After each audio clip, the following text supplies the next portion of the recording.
na wala pang natartan over na bulldozer sa regional office tsaka sa munisipyo ng bayan ng Candaba. So, ilang beses na ako nanawagan na alam naman niyang kailangan ito ng mga magsasaka dito sa amin. Dahil kung hindi marirepair ang mga dike dito sa bayan ko, ganyan din ang mangyayari. Maraming pananim, maraming magsasaka ang maapektuhan. Ito ang patutsada ni Mayor Rene Maglangke kay dating Mayor Jerry Pelayo kaugnay ng usapin ng nawawala man ng bulldozer na inisyu ng DPWH sa munisipyo ng Candaba.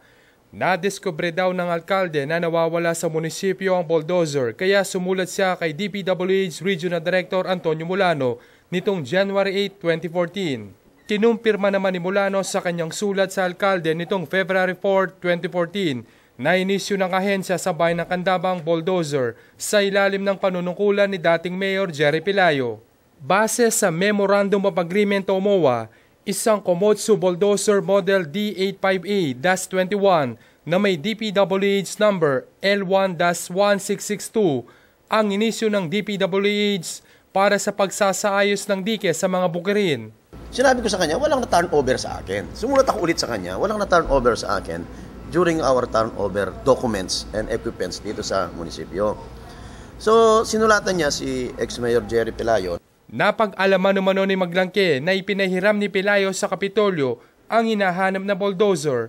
Hindi raw ito pinapahintulutan batay sa nilagdaang kasunduan ayon kay Maglangke. Hindi naman siguro tama na magpahiram siya. This is in violation according to RD Mulano doon sa MOA ang pinirmahan niya. Kung talagang nandoon sa Kapitolyo, willing naman akong ipakuha at ipadala dito.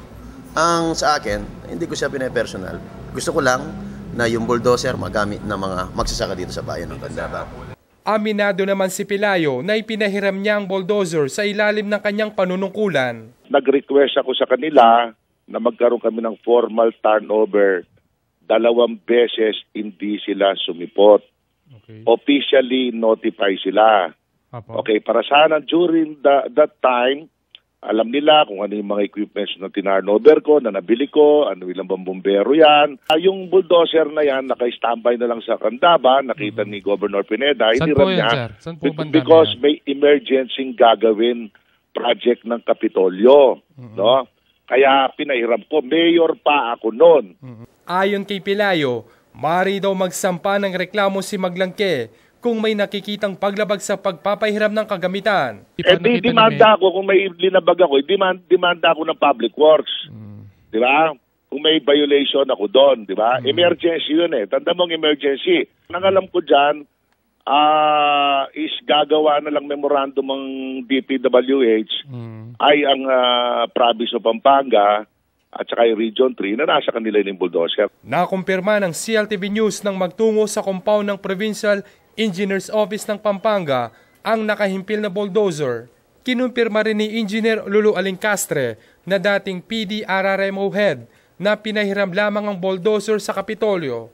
Aalamin naman ng PEO ang estado ng bulldozer kung may kailangang kumpunuhin. Ako si Jeffrey Gomez, alerto, alisto sa pagbabalita.